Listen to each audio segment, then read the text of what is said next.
The sun beat down mercilessly on the arid landscape, waves of heat rising from the cracked earth as Harriet Kensington watched the last wheel of the stagecoach splinter into useless fragments. She dabbed at her forehead with a lace handkerchief, now grimy with sweat and dust, and surveyed the bleak desert stretching endlessly in every direction. It was 1875, and she was stranded in the heart of the Arizona Territory with nothing but the clothes on her back and a dwindling canteen of water. "Miss Kensington, I reckon we're in a right fix," the elderly driver, Mr. Perkins, announced unnecessarily as he kicked at the broken wheel. "Axle's gone too. Can't fix this without proper equipment." Harriet nodded weakly, her throat too parched to waste words. The other passengers, a banker and his wife from Boston, had already retreated to the meager shade offered by the stagecoach's sagging canvas top. 3 hours they'd been stranded, and the water was running dangerously low. The nearest town was Silver Creek, still 20 miles east, with nothing but scorched earth between. "Someone will come along," the banker's wife said with wavering confidence, fanning herself frantically. "The stage company will send a search party when we don't arrive by nightfall." But Harriet knew better. The stagecoach had veered off the main trail to avoid a rockslide, taking a seldom-used route through this desolate stretch. They could wait days before anyone happened by days they didn't have in this heat. She closed her eyes, remembering the letter that had prompted this journey west. Her aunt's health failing in San Francisco, her last living relative calling for her. After losing her parents to influenza and her teaching position in Philadelphia to budget cuts, Harriet had packed her meager belongings and purchased passage west, her life savings spent on the promise of a new beginning. Now it seemed the desert would claim her before she even had a chance to start over. The sun climbed higher, and Harriet felt her consciousness slipping as the heat pressed down upon them like a physical weight. Her lips cracked painfully as she rationed another small sip of water. The banker's wife had already fainted once, and Mr. Perkins looked grim as he scanned the horizon. It was as Harriet drifted in and out of awareness that she first heard the rhythmic thudding of hoofbeats approaching from the west. She forced her eyes open, squinting against the harsh sunlight. A mirage, perhaps, but no, there, emerging from the heat haze, was a figure on horseback, moving steadily toward them. "Hello, the stage," a deep voice called out, and Harriet's heart leapt with hope. The rider approached, a tall man atop a sturdy palomino. He wore a wide-brimmed hat pulled low against the sun, and his duster was coated with the fine dust of the trail. As he drew closer, Harriet could make out a strong jaw darkened with several days' worth of stubble, and eyes as blue as the endless sky above. "Looks like you folks are having a bad day," he observed, dismounting in one fluid motion. He removed his hat, revealing thick sandy hair that curled slightly at the nape of his neck. "Name's Thomas Yates. Most folks just call me Ty, mister." Perkins stepped forward, relief evident on his weathered face. "Thank the Lord you came along, Mr. Wheels busted beyond repair and we're running mighty low on water." The cowboy nodded, assessing the situation with a practiced eye. "Been tracking a small herd. Didn't expect to find people out this way." He reached for a large canteen strapped to his saddle. "Let's get you all some water first." He approached Harriet, who was struggling to stand on unsteady legs. "Easy there, madam," he said, his voice gentler now. "Small sips." Harriet's fingers brushed against his as she accepted the canteen, and despite the scorching heat, she felt a different kind of warmth spread through her. The water was cool and sweet against her parched tongue, and she had to force herself not to gulp it down. "Thank you," she whispered, finding her voice at last. "I feared we might perish out here." Thomas Yates smiled, and it transformed his weathered face. "Not on my watch, madam, not on my watch."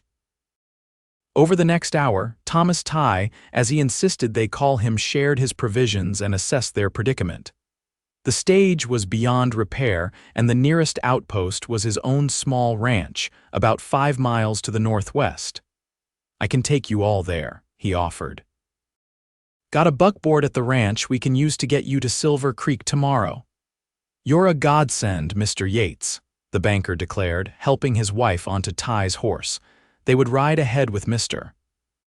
Perkins walking alongside, while Ty promised to return for Harriet, who needed more time to recover from the heat. As the others disappeared over a rise, Harriet found herself alone with the cowboy beneath a hastily constructed shelter made from the stagecoach canvas. She studied him as he efficiently gathered what supplies could be salvaged from the broken vehicle. "What brings a lady like you out to this unforgiving country?" he asked, his back to her as he worked. Harriet smoothed her rumpled traveling dress. "My aunt in San Francisco is ill." "She's my only family now." Ty turned, his expression softening. "Sorry to hear that. Family's important." "Do you have family nearby, Mr. Yates?" A shadow crossed his features. "Not anymore. Lost my pa 3 years back. Been working the small spread he left me ever since." He paused, looking out across the desert.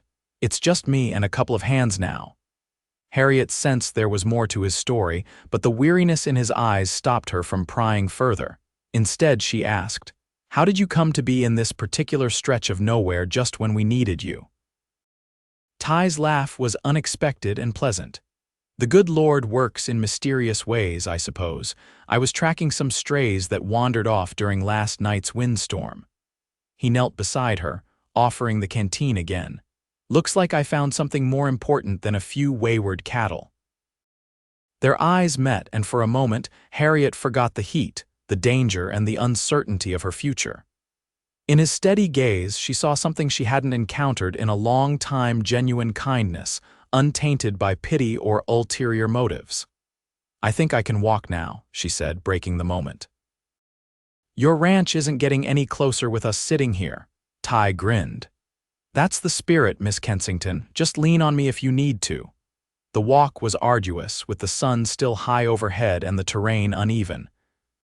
Harriet found herself increasingly dependent on Ty's strong arm around her waist, her strength fading despite her determination. When her knees finally buckled, Ty swept her up into his arms without comment, carrying her as though she weighed nothing at all. "I apologize," she murmured against his chest, embarrassed by her weakness. "Nothing to apologize for," he replied simply. "Desert heat's no joke, especially for those not accustomed to it. You're doing just fine." They crested a gentle rise, and Harriet gasped at the view before them. Nestled in a small valley, protected by rocky outcroppings, was a modest ranch. A clear stream, precious water in this arid landscape, wound through the property. A sturdy cabin and several outbuildings stood alongside a corral where horses grazed on hay. It wasn't grand, but in that moment it looked like paradise to Harriet. "Welcome to the Lazy Y," Ty said, a note of pride in his voice. "It's not much, but it's home." As they approached, Harriet saw the banker and his wife resting on the porch, Mr. Perkins tending to the horses in the corral. A young man, one of Ty's ranch hands, she presumed hurried out to meet them. "Got some more guests, Miguel," Ty called out. "Miss Kensington here needs water and shade." The next few hours passed in a blur for Harriet. She was ushered into the cabin where the banker's wife, Mrs. Whitfield, helped her wash up with precious water hauled from the stream. She was given a simple but clean shirt and trousers to wear while her dress was laundered, and then guided to a small bedroom where she promptly fell into an exhausted sleep. When she awoke, the quality of light filtering through the window told her it was early evening. The worst heat of the day had broken, and a gentle breeze stirred the curtains. She rose, feeling remarkably refreshed, and found her dress cleaned and pressed, hanging on a hook near the door. After changing, she followed the sounds of conversation to the main room, where Ty and his 2 ranch hands were preparing dinner with Mr. Perkins and the Whitfields. The room fell silent as she entered, and Ty stood quickly, pulling out a chair for her at the rough-hewn table. "You're looking much improved, Miss Kensington," he said warmly. "Hungry?" Harriet realized she was famished. "Starving, actually." The meal was simple beans, cornbread, and surprisingly tender beef, but Harriet couldn't remember when food had tasted so good. As they ate, Ty explained that he'd sent Miguel to Silver Creek to notify the stage company of their situation. He'll be back by midday tomorrow with the buckboard. You can all be in town by sunset and catch the next stage to California the day after. I cannot thank you enough for your hospitality, Mr. Yates, Mrs. Whitfield said. We would have perished out there without your intervention. Ty waved away her thanks. Anyone would have done the same. Not anyone, Harriet said quietly, meeting his eyes across the table. Most would have ridden past, especially for strangers. Something unspoken passed between them, and Ty cleared his throat, looking away first. Well, you're welcome to stay as long as necessary. It's not often we get company out here. After dinner, while the others settled in for the night, Harriet found herself restless. She stepped out onto the porch, breathing in the cool evening air, marveling at the vast canopy of stars overhead. She'd never seen so many, not even in the countryside outside Philadelphia. Beautiful, aren't they? Ty's voice came from the shadows, and he stepped forward to join her at the porch railing. One of the reasons I could never leave this place, despite how hard it can be. It's breathtaking, Harriet agreed.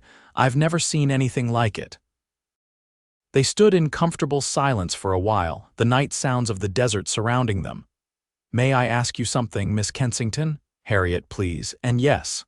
Harriet, he repeated, as if testing the name. What will you do in San Francisco after your aunt, I mean?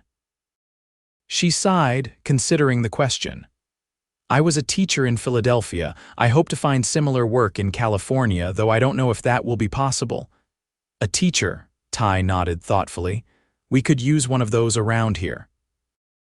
The nearest school is in Silver Creek, too far for most of the ranchers' children.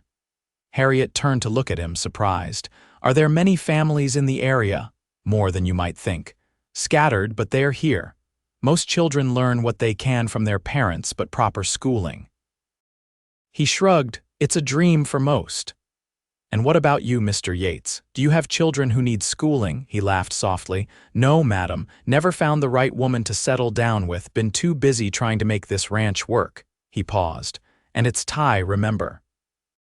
Ty, she corrected herself, smiling.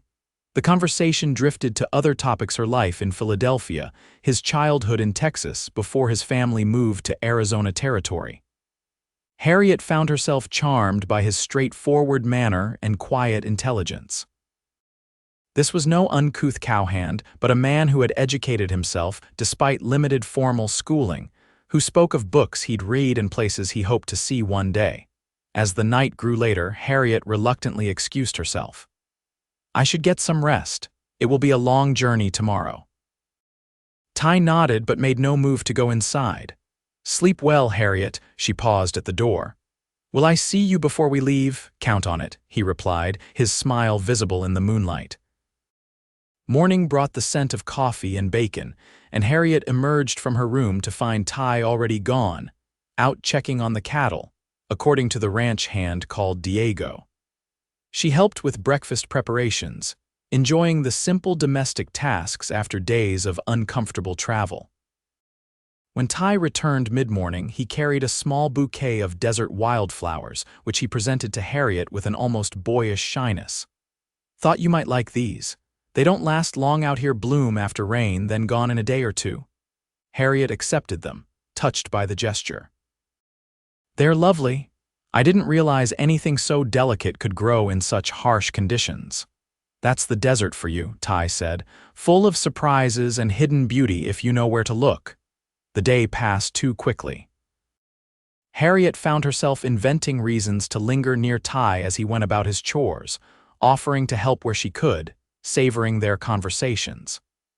There was an ease between them that she couldn't explain, as though they'd known each other for years rather than hours. When Miguel returned with the buckboard shortly after noon, Harriet felt an unexpected pang of regret. Their brief sanctuary at the Lazy Y was coming to an end. As the Whitfields and Mr. Perkins loaded their belongings, Ty drew Harriet aside. I meant what I said about needing a teacher around here, he said, his expression earnest.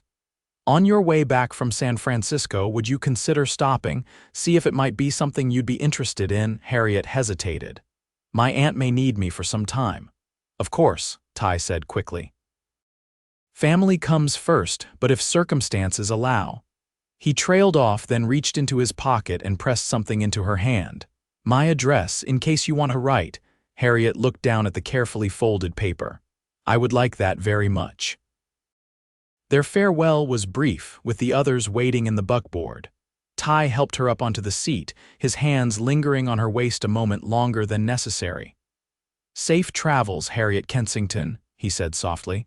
I hope our paths cross again. As do I, Thomas Yates, she replied, fighting unexpected tears.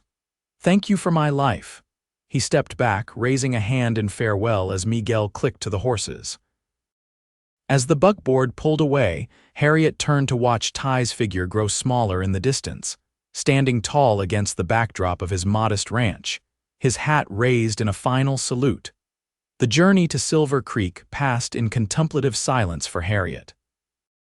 She found herself comparing the busy, structured life she'd known in Philadelphia with the raw, open existence Ty carved out in this harsh but beautiful land.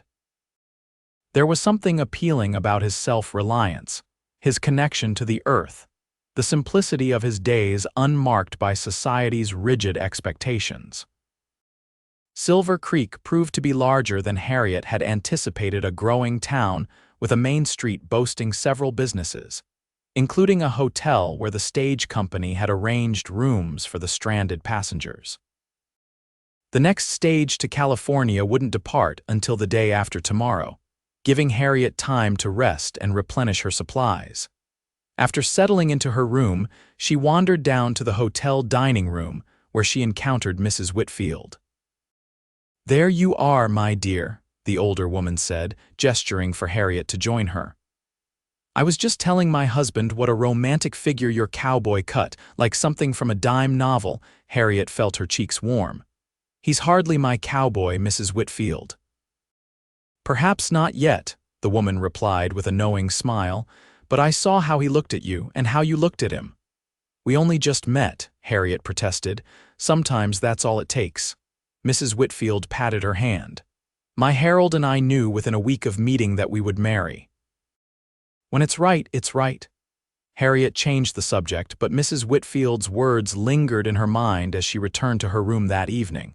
She took out the paper Ty had given her, tracing his neat handwriting with her fingertip. On impulse, she sat at the small desk and began a letter. Dear Mr. Yates, I hope this letter finds you well. We have arrived safely in Silver Creek, thanks to your kindness and assistance. The words flowed easily, and Harriet found herself sharing thoughts and feelings she might not have expressed in person. She wrote of her journey east, her hopes for San Francisco, and her newfound appreciation for the stark beauty of the desert landscape. She ended with a promise to write again when she reached her aunt's home, and a confession that their brief acquaintance had affected her more deeply than she would have thought possible. The next day, Harriet posted the letter and continued preparations for her journey. She purchased a small journal, intending to document her travels and impressions of the West. As she was leaving the general store, she overheard two men in conversation. Heard there was trouble out at the Lazy Y again, one said, leaning against a hitching post. Yates found another of his cattle slaughtered. That's the third this month. Barton's boys, most likely, the other replied. Still trying to run him off that land. Shame, too. Yates is a good man. Harriet paused, concern rising within her. She approached the men cautiously. Excuse me, gentlemen, I couldn't help overhearing. Is Mr. Yates in some kind of danger? The men looked her up and down, curiosity in their expressions. You know Ty? The first man asked. We were recently acquainted when he rescued our Stagecoach party, Harriet explained. He was very kind to us. The men exchanged glances. Well, madam, there's been a dispute over water rights, the second man explained. Victor Barton owns the biggest spread in the county, and he's been trying to get control of the stream that runs through Ty's property. Would give him a monopoly on water for miles around. And this Mr. Barton is killing Mr. Yates's cattle, Harriet asked, appalled. "No proof it's him directly," the first man said carefully. "But his hands have been seen near the Lazy Y more than once when they had no business being there." Harriet thanked them for the information and walked back to the hotel, troubled by what she'd heard. Ty hadn't mentioned any dispute, though now she recalled the watchfulness with which his ranch hands had surveyed the surroundings, as if expecting trouble. That night, Harriet added a postscript to her letter, expressing concern for his safety and asking him to be careful. She knew it was presumptuous, perhaps, to worry about a man she barely knew, but she couldn't help herself. The stage departed early the next morning, and Harriet found herself watching the landscape roll by with new eyes. What had initially seemed barren and hostile now revealed subtle beauties, the varied colors of the rock formations, the surprising variety of plant life adapted to survive in such conditions, the vast open sky that seemed to offer endless possibility. Her thoughts continually returned to Ty, his quiet strength, his kindness, the comfortable silence they had shared on his porch beneath the stars. It was foolish, she told herself, to feel such a connection after so brief an acquaintance. Yet she couldn't deny that something had changed within her during those hours at the Lazy Y. The journey to San Francisco took over a week, with stops at various towns and outposts along the way. Harriet's journal filled with observations and sketches, mountain ranges, desert vistas, frontier settlements. And throughout, thoughts of Ty wove like a thread, connecting her experiences to those brief, intense hours in his company. When she finally reached San Francisco, the city's bustle and noise overwhelmed her after days on the trail. Her aunt's home, a modest but comfortable house on a quiet street, seemed like another world entirely from the desert ranch she couldn't stop thinking about. Aunt Margaret's condition proved less dire than the letter had indicated. Though frail, she was alert and overjoyed to see her niece. "The doctor exaggerated," she confided to Harriet after a tearful reunion. "I had a bad spell, but I'm on the mend now. Still, I'm grateful you've come. It's been too lonely since your uncle passed." Over the next several weeks, Harriet settled into a routine of caring for her aunt and exploring the city. She wrote to Ty regularly, long letters describing her new surroundings and inquiring about life at the ranch. His replies came less frequently, his handwriting more labored than hers, his sentences simpler, but each one brought a rush of pleasure that brightened her day. In his third letter, he finally mentioned the troubles she had heard about in Silver Creek. "Had more problems with Barton's men. Found another steer dead last week. Sheriff says he can't do much without proof. Diego caught one of them near the stream 2 nights ago, but the man claimed he was just retrieving a stray horse. Hard to prove otherwise. Don't worry about me, though. I've weathered worse. The ranch is doing well otherwise. Had good rain last month and the summer grazing looks promising. Sometimes when I'm riding the north pasture, I remember our talk on the porch that night. Never been much for words, but talking with you came easy. Hope your aunt is improving and city life is treating you well. Respectfully, Ty." Harriet traced his signature, feeling both worry for his situation and warmth at his mention of their evening conversation. She responded immediately, offering what encouragement she could and sharing news of her own. She had secured a position teaching at a small school near her aunt's home, starting in the fall. As spring turned to summer, Harriet found herself increasingly torn.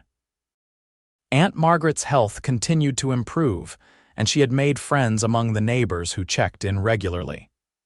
The teaching position promised security and respectability. Yet Harriet found herself thinking more and more of the desert, of the Lazy Y, of Ty's suggestion that teachers were needed in the rural areas outside Silver Creek. In late July, a letter arrived with news that decided the matter for her. Harriet had to write straight away. "The territorial governor visited Silver Creek last week. There's talk of establishing a proper school for the outlying ranches. They're looking for a qualified teacher to start this fall. Thought of you right away. The pay isn't much, but there's a small house included just at the edge of town. I know you have your position there and your aunt to consider. But if circumstances allow, there are children here who could benefit from your teaching. And there's at least one rancher who would be mighty pleased to see you again. Yours, Ty. Harriet read the letter 3 times, her heart racing. That evening she broached the subject with her aunt. San Francisco will seem empty without you, Margaret said after listening to Harriet's tentative plans. But I can see your heart is pulling you elsewhere. She smiled knowingly. This rancher of yours must be quite something. He's not my rancher, Harriet protested, echoing her earlier denial to Mrs. Whitfield. Not yet, perhaps, her aunt replied with the same knowing look the banker's wife had given her. But I haven't seen your eyes light up like this since you were a girl. If this teaching position offers you a chance at happiness, you must take it. 2 weeks later, Harriet boarded the eastbound stage, her few possessions packed in 2 trunks, her heart alternating between excitement and trepidation. She had written to Ty of her decision, but there hadn't been time to receive a reply before her departure. What if he had changed his mind? What if the teaching position had been filled? What if the connection she had felt between them existed only in her imagination? The journey east seemed to take twice as long as her westward travel, though in reality it was the same distance. Each mile brought her closer to an uncertain future, yet Harriet felt more alive than she had in years. Whatever awaited her in Silver Creek, she was choosing it for herself, following her own heart rather than convention or necessity. As the stage rolled into Silver Creek in early September, Harriet peered eagerly through the window, searching the small crowd for a familiar figure. Her heart sank when she didn't see Ty among those waiting, but she chided herself for the disappointment. He had a ranch to run. He couldn't be expected to monitor stage arrivals on the chance she might be aboard. She disembarked, arranging for her trunks to be delivered to the hotel until more permanent accommodations could be secured. As she was speaking with the stage agent, a voice called her name. Miss Kensington. She turned to see a distinguished older gentleman approaching, hat in hand. Yes, Judge Wilson, madam, I chair the school committee. We're mighty pleased you've come. I've arranged temporary lodging for you until the schoolhouse cottage is ready next week. Harriet shook his offered hand. Thank you, Judge Wilson. I'm eager to begin. Has a location for the school been determined? Indeed it has. We've renovated the old meeting hall, not fancy but solid. 20 children already enrolled, ages 6 to 16. He gestured toward a buggy waiting nearby. If you'll allow me, I'll take you there now so you can see it. As they drove through town, the judge pointed out various landmarks and introduced Harriet to several townsfolk they passed. She tried to focus on his words, but found her attention wandering, searching each face, each figure on horseback, hoping to glimpse Ty.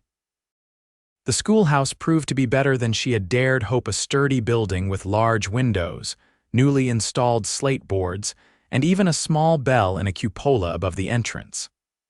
The attached cottage was simple but clean, with a parlor, kitchen, bedroom, and small study. It's perfect, Harriet told the judge, genuinely pleased. When may I begin meeting the families? There's to be a town social this Saturday, he replied. Good opportunity to meet everyone at once. Until then, get settled in and prepare as you see fit. School officially begins Monday next. After the judge departed, Harriet explored her new home more thoroughly. The previous occupants had left basic furnishings of bed, table, chairs. Cook stove, and someone had thoughtfully stocked the pantry with essentials and left a bouquet of wildflowers on the table. Beside it was a note in familiar handwriting, "Welcome to Silver Creek. Sorry I couldn't meet your stage, had business at the ranch that couldn't wait. I'll see you at the social on Saturday. Save me a dance." Ty. Harriet pressed the note to her heart, relief and anticipation flooding through her. He had remembered, had prepared for her arrival. The doubts that had plagued her during the journey began to fade. The next few days passed in a whirlwind of preparation. Harriet arranged her classroom, planned lessons, and explored the town, gradually meeting her future students and their parents as they came to introduce themselves. Everyone was welcoming, though she noted some curious glances and whispered conversations that stopped when she approached. It was Mrs. Peterson, mother of twin 10-year-old boys, who finally explained. "You must forgive the gossip, Miss Kensington," she said as they shared tea in the general store. "It's just that Ty Yates hasn't shown interest in any woman since he came to these parts 5 years ago. Then suddenly he's riding into town every other day asking if there's word from the new teacher, volunteering to repair the schoolhouse roof, ordering books from back east. People notice such things in a small town." Harriet felt her cheeks warm. "Mr. Yates and I are merely acquaintances. He was kind enough to rescue me when my stagecoach broke down, that's all." Mrs. Peterson smiled. "Of course, dear. Though I will say it's about time that man found someone. He works too hard, all alone out there except for those 2 Mexican boys he employs." By Saturday evening, Harriet was both exhausted from her preparations and nervous about the social. She dressed with special care in her best gown, a deep blue that complemented her eyes, and arranged her hair in a simple but elegant style. The town hall was transformed for the occasion, with lanterns strung across the ceiling, tables laden with food brought by various families, and a small group of musicians setting up in one corner. Harriet was immediately surrounded by curious townsfolk, all eager to meet the new teacher. She was in the middle of a conversation with the blacksmith's wife when she felt a change in the atmosphere of the room. Glancing toward the door, she saw Ty entering, looking almost unrecognizable in clean trousers, a pressed shirt, and a new vest. He had trimmed his beard and slicked back his hair, and Harriet's heart skipped at the sight of him. Their eyes met across the crowded room, and his face broke into a smile that transformed his serious features. He made his way toward her, nodding greetings to others but never taking his eyes from hers. "Miss Kensington," he said when he reached her, taking her offered hand. "Welcome to Silver Creek." "Mr. Yates," she replied, suddenly formal despite the months of correspondence between them. "Thank you for the flowers. They brightened my cottage beautifully." There was an awkward moment as they stood regarding each other, months of written words hanging between them, unspoken feelings creating a tension neither quite knew how to breach. It was the music starting that broke the spell. Ty cleared his throat. "I believe I asked you to save me a dance." "So you did," Harriet said, placing her hand in his outstretched palm. He led her to the makeshift dance floor where several couples were already moving to the lively fiddle tune. Ty's hand at her waist was warm and steady as he guided her through the steps. He moved with surprising grace for such a tall man, and Harriet found herself relaxing into the dance, enjoying the simple pleasure of being in his company again. "I was afraid you might have changed your mind," Ty said as they circled the floor. "About coming here, I mean." Harriet shook her head. "Once the idea was planted, I couldn't think of anything else. My aunt practically pushed me onto the stage." "Smart woman, your aunt," Ty said with a grin. "Remind me to thank her someday." They danced 3 more dances before taking a break for refreshments. Ty introduced her to various ranchers and their families, many of whom had children enrolled in the school. Harriet noted the respect with which everyone treated him, despite the rumors of trouble she had heard. As the evening wore on, Ty suggested they step outside for some air.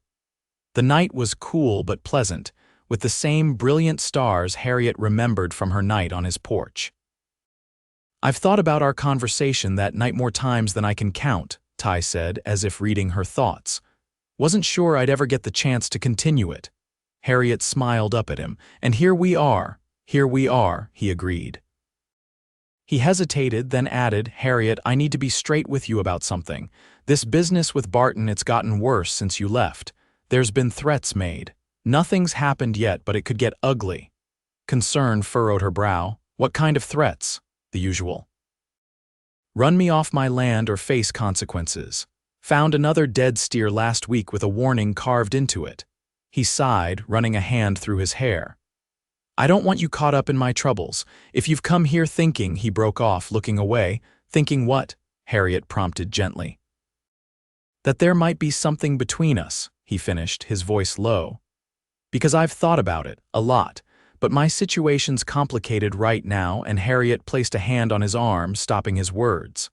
Ty, I came here for the teaching position. It's important work that needs doing. She paused, then added softly, but I would be lying if I said you weren't part of my decision. I've never met anyone like you before.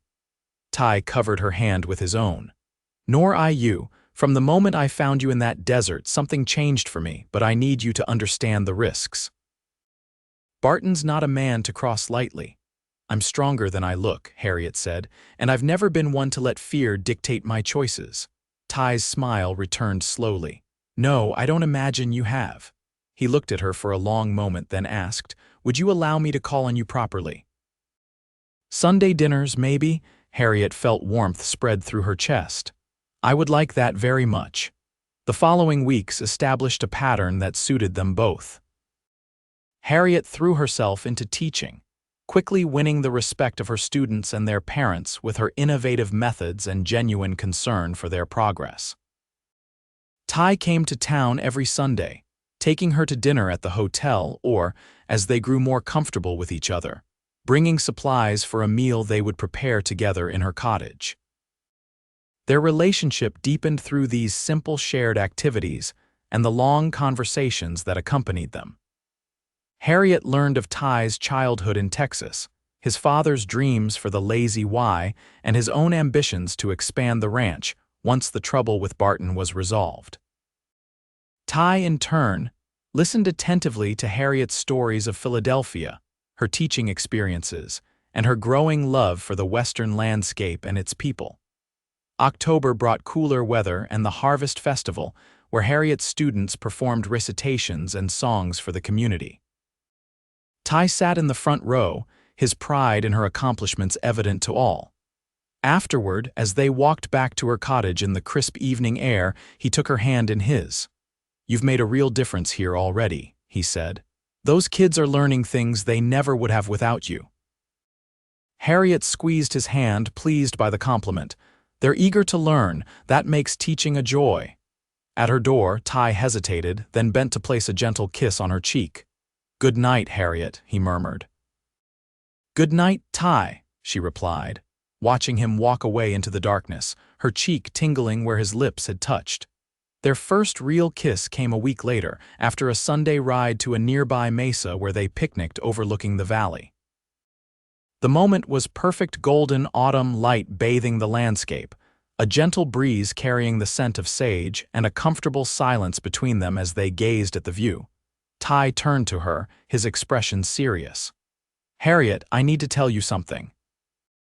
She met his eyes, feeling suddenly nervous. Yes, I'm falling in love with you, he said simply. Have been since that night on my porch, I think. Maybe even since I first saw you in that broken-down stagecoach, looking like you'd fight the whole desert if you had to. Harriet's breath caught. Though she had hoped, had felt the growing connection between them, hearing the words spoken aloud made her heart race. I know it's too soon, Ty continued when she didn't immediately respond. And with everything unsettled with the ranch, Harriet silenced him by placing her fingers gently against his lips. It's not too soon, she whispered. Not when it's right. His smile was radiant as he gathered her into his arms, his mouth finding hers in a kiss that started tentatively, but quickly deepened into something that left them both breathless. When they finally parted, Ty rested his forehead against hers, his voice husky with emotion. I never expected to find you, he said. Never thought I'd feel this way about anyone. Nor I, Harriet admitted, but here we are. Here we are, he agreed, echoing their words from the town social, and here I want us to stay. The idyll couldn't last forever. The trouble with Barton escalated in November when Ty found his fence cut in 3 places and several head of cattle missing. The sheriff investigated, but found insufficient evidence to take action against Barton or his men. Ty grew more watchful, spending nights patrolling his property with Diego and Miguel. Harriet worried each time they parted, knowing the dangers he faced. Yet their relationship continued to deepen despite these challenges, or perhaps because of them, as they found strength in each other's support. It was a crisp December afternoon when Harriet, walking home from school, noticed an unusual number of people gathered outside the sheriff's office. Drawing closer, she heard fragments of conversation that made her blood run cold. Shooting out at the lazy Y. Barton's men. Yates wounded. She pushed through the crowd, panic rising within her. "What's happened? Where is Ty?" Sheriff Davis stepped forward, his expression grave. "Miss Kensington, you'd better come inside." In his office, she found Diego, his arm bandaged and his face ashen. "Teacher," he said, rising painfully from his chair. "Senor Ty is at the doctor's. He is shot, but alive." Harriet's knees nearly buckled with relief that Ty wasn't dead, but fear quickly followed. "How badly is he hurt? What happened?" Diego explained haltingly. They had caught 3 of Barton's men poisoning the stream that ran through the Lazy Y property. When confronted, the men opened fire. Miguel had been unharmed, but Ty took a bullet to the shoulder and Diego had been grazed along his arm. "We brought the men to town," Diego finished. "The sheriff has them in the cells." Senor Ty insisted on riding himself, though he was bleeding much. Harriet was already moving toward the door. "Where is the doctor's office?" The doctor's house stood at the end of the main street, a white clapboard building with a small sign announcing Dr. J. H. Morgan, physician and surgeon. Harriet knocked urgently, and the door was opened by a harried-looking woman in an apron. "You must be the teacher," she said, stepping aside. "He's been asking for you, through there." Harriet followed her gesture to a room at the back of the house that had been converted into a treatment area. Ty lay on a narrow bed, his shirt removed, his shoulder wrapped in white bandages. His face was pale, but his eyes lit up when he saw her. "Harriet," he said, reaching for her with his good arm, "you shouldn't be here, it's not proper." She crossed to him in 3 quick strides, taking his hand. "Propriety be damned," she said fiercely. "I thought you were dying." He managed a weak smile. "Takes more than 1 bullet to kill a stubborn cowboy. Doc says I'll keep the arm, though it'll be stiff for a while." Harriet blinked back tears, overwhelmed by the sight of him injured yet still trying to reassure her. "Diego told me what happened. The men who shot you are in jail," Ty nodded. "Caught them red-handed. Sheriff can't ignore that even with Barton's influence." His expression darkened. "But Barton himself wasn't there. He'll claim his men acted without orders." "But surely with testimony from you, Diego and Miguel, it might be enough to get those 3 convicted," Ty agreed. "But Barton's the real problem. As long as he's free, he'll keep coming after the ranch. Why does he want your land so badly?" Ty sighed, wincing as the movement jarred his shoulder. "It's the water. My stream feeds into his property downstream. If he controlled it, he could dam it up, divert it, use it however he wanted. Right now, territorial law says I have to let it flow naturally, which I do. But Barton wants total control." Dr. Morgan entered then, a stern-looking man with spectacles and a trim gray beard. "Miss Kensington, I presume my wife mentioned you'd arrived. I'm afraid Mr. Yates needs rest now." Harriet reluctantly released Ty's hand. "May I return tomorrow?" Briefly, the doctor conceded. "He'll need to stay here for at least 3 days to ensure infection doesn't set in." Harriet bent to press a quick kiss to Ty's forehead. "Rest," she whispered. "I'll be back." Outside, she found Diego waiting, looking equally exhausted. "You should rest too," she told him. "Where's Miguel?" "At the ranch," Diego replied. "Someone must watch the cattle." Harriet made a sudden decision. "Take me to the ranch. I can help Miguel while you rest here in town." Diego looked startled. "Señorita, it is not safe. Barton's men are in jail," Harriet pointed out. "And I'm not helpless. I can shoot if necessary." It wasn't entirely true she had fired a pistol exactly once in her life, but she could learn quickly if needed. After some argument, Diego reluctantly agreed, and they set out for the Lazy Y as the sun began to set. The ranch looked different without Ty's presence, emptier somehow, despite Miguel's greeting and the familiar sounds of livestock in the corral. That night, Harriet slept in Ty's room, surrounded by his belongings, books stacked by the bed, a photograph of his parents on the dresser, his spare hat hanging on a hook. She felt closer to him here, as if the space itself carried his essence. The next morning, she rose early and set about making herself useful, gathering eggs from the henhouse, preparing breakfast for Miguel and herself, and even helping to repair a section of broken fence under Miguel's patient instruction. The physical labor was exhausting but satisfying, giving her a new appreciation for Ty's daily life. When she returned to town that afternoon to visit Ty, she found him sitting up in bed, color returning to his face. "You smell like my ranch," he said by way of greeting, his expression a mixture of surprise and concern. "I spent the night there," Harriet replied, pulling a chair close to his bedside. "Someone needed to help Miguel." Ty's brow furrowed. "That's not safe, Harriet." "If Barton would be a fool to try anything now, with his men in jail and the whole town watching," she interrupted. "And I'm perfectly capable of looking after myself." She took his hand. "I wanted to understand your life better, to see what you've built with your own hands." His expression softened. "And what did you think?" "I think," she said slowly, "that I could be very happy there, with you." Ty's breath caught. "Harriet, are you saying—" "I'm saying I love you, Thomas Yates," she said simply. "And I want to build a life with you if you'll have me." The joy that spread across his face was answer enough, but he pulled her closer, mindful of his injured shoulder, and kissed her with a tenderness that brought tears to her eyes. "I've been trying to find the courage to ask you to marry me," he admitted when they parted. "But I wanted to resolve this business with Barton first, wanted to offer you a safe home, not one under threat." "We'll face the threats together," Harriet said firmly, "starting now." The next 3 days established a new pattern. Harriet taught school during the day, visited Ty in the late afternoon, then rode out to the Lazy Y for the night, returning to town before dawn. It was exhausting but oddly exhilarating, this double life she was leading on the 4th day, Doctor. Morgan declared Ty well enough to return home, though he was to avoid strenuous activity for at least 2 more weeks. Sheriff Davis provided an escort back to the ranch, concerned that Barton might attempt retaliation despite the arrests.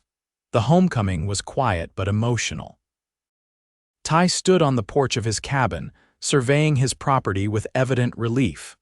"Thought I might never see this place again," he admitted to Harriet as they watched the sunset from the porch swing. "When that bullet hit me, all I could think was that I hadn't told you how much I love you. Hadn't asked you to share this life with me. You're telling me now," she said, nestling against his good side. "And I'm saying yes."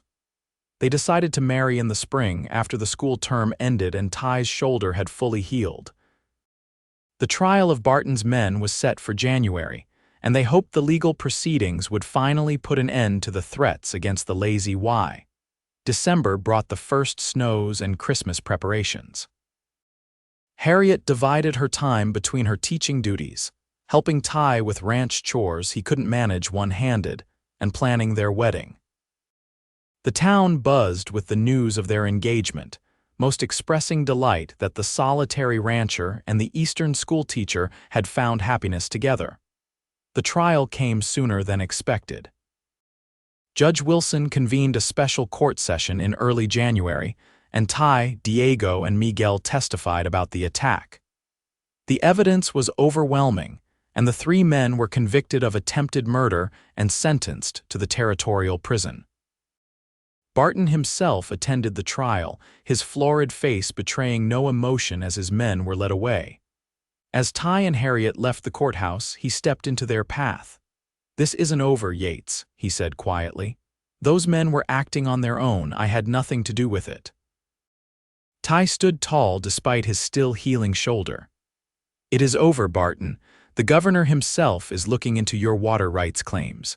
The law's on my side, and now the whole territory knows what kind of man you are." Barton's eyes narrowed, but he said nothing more, merely brushing past them to his waiting carriage. "Do you think he'll really stop now?" Harriet asked as they watched him drive away. Ty sighed. "Hard to say. Men like Barton don't give up easily. But with his men in prison and public opinion turned against him, he'd be a fool to try anything else." He squeezed her hand. "Either way, we'll face whatever comes together." The threat of Barton hung over them for several more weeks, but no further incidents occurred. In February, news came that Barton had sold his ranch and moved to California, effectively ending the danger to the Lazy Y. With that shadow lifted, Ty and Harriet turned their full attention to their future together. The school committee agreed to find a replacement teacher for the fall term, and Harriet helped Ty plan expansions to the ranch house to accommodate their future family. Their wedding day dawned clear and warm in early May. The entire town turned out for the ceremony, held in the newly built church with Judge Wilson officiating. Harriet wore a simple white dress ordered from San Francisco, and Ty cut a handsome figure in a new suit, his hat conspicuously absent for the occasion. As they exchanged vows, Harriet thought back to that scorching day in the desert nearly a year before, when she had believed her life might end before it truly began. Instead, she had found not only water to sustain her body but love to nourish her soul. The celebration afterward lasted well into the night, with dancing, feasting, and heartfelt toasts from their friends and neighbors. When they finally departed for the Lazy Y, riding together in a buggy decorated with ribbons and flowers by Harriet's students, the stars overhead seemed to bless their union. Ty helped her down from the buggy when they reached the ranch, but instead of leading her inside, he guided her to the spot where they had first met, the porch where they had talked beneath the stars that fateful night. "I wanted to bring you here first," he said, taking both her hands in his, "to remind us both how close we came to never finding each other. If that stagecoach hadn't broken down exactly where it did, if I hadn't been tracking those strays that particular day." "Perhaps it was meant to be," Harriet suggested, smiling up at him in the moonlight. "Some things are just written in the stars," Ty laughed softly. "Never took you for a romantic, Mrs. Yates." "I wasn't," she admitted. "Not until I met a certain cowboy who gave me water when I was dying of thirst and a reason to keep living when I thought all was lost." He gathered her into his arms then, his kiss full of promise for their future together. As they stood entwined beneath the vast desert sky, Harriet knew with absolute certainty that she had found her true home not in a place, but in the heart of the man who had rescued her in more ways than one. 5 years later, the Lazy Y had transformed. The ranch house had been expanded to include a proper parlor, 3 bedrooms, and a study lined with books. The herd had doubled in size, and a new barn stood proud against the landscape. But the most significant changes were the sounds of children's laughter that filled the once quiet homestead. 3-year-old Thomas Jr., Tommy, to everyone raced around the yard, pursued by his father, who had long since recovered full use of his shoulder. Baby Margaret, just learning to toddle, watched from the safety of her mother's arms on the porch swing. "Papa," Tommy squealed as Ty caught him and swung him high. "Higher," Harriet smiled at their antics, bouncing little Maggie gently on her knee. The desert stretched before them, harsh and beautiful as ever, but no longer threatening. This land that had once nearly claimed her life had become the backdrop for a happiness deeper than she had ever imagined possible. Ty carried their son up the porch steps, both of them breathless with laughter. He dropped a kiss on Harriet's forehead, then one on Maggie's dark curls. "Diego just rode in," he said. "The new well is producing better than expected. We'll have enough water for the additional acreage next year." "That's wonderful news," Harriet replied. She had long since learned the importance of water in this arid country, how it shaped every aspect of their lives. As the sun began to set, painting the desert in hues of gold and crimson, the family gathered for dinner in the kitchen Harriet had made the heart of their home. Diego and Miguel joined them, as they did most evenings, having become more family than employees over the years. Later, after the children were asleep, Harriet and Ty returned to their porch swing, the very one where they had first truly connected. It had become their ritual, these quiet moments beneath the stars, sharing the events of the day and plans for tomorrow. "I got a letter from Aunt Margaret today," Harriet said, leaning against Ty's shoulder. "She's coming for a visit next month. Says she wants to see the children before she gets too old to travel. We'll make her welcome, Ty replied, his arm tightening around her. Though I still say Tommy gets his stubbornness from her side of the family, Harriet laughed.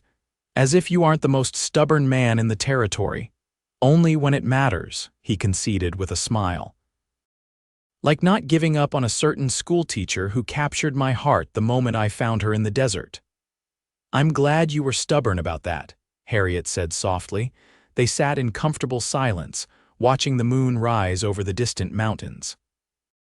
The challenges they had faced, Barton's threats, the harsh climate, the isolation of ranch life had only strengthened their bond.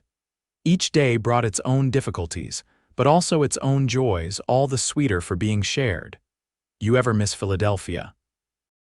Ty asked, a question he hadn't posed in years. Harriet considered it honestly. Sometimes I miss certain conveniences, the libraries, the concerts. She turned to face him, her eyes reflecting the starlight. But I've never once regretted coming here, not for a single moment. Ty kissed her then, a kiss as full of love and promise as their first had been. When they parted, he whispered against her lips, "Thank you for choosing this life, for choosing me." "Best choice I ever made," Harriet replied, settling back against him as they rocked gently in the night breeze. Above them, the stars wheeled in their ancient patterns, bearing witness to the love that had bloomed in the most unlikely of places, a love born of desperation and kindness, tempered by adversity, and now flourishing like the desert flowers that appeared after rare rains, all the more precious for the harshness of their surroundings. On the horizon, tomorrow waited with its inevitable challenges and joys. But for now, in this moment, there was only the man she loved, the home they had built together, and the certainty that what had begun as a chance encounter in the desert heat had grown into the most beautiful story of her life, a story still being written with each passing day, each shared smile, each whispered, "I love you," beneath the vast western sky.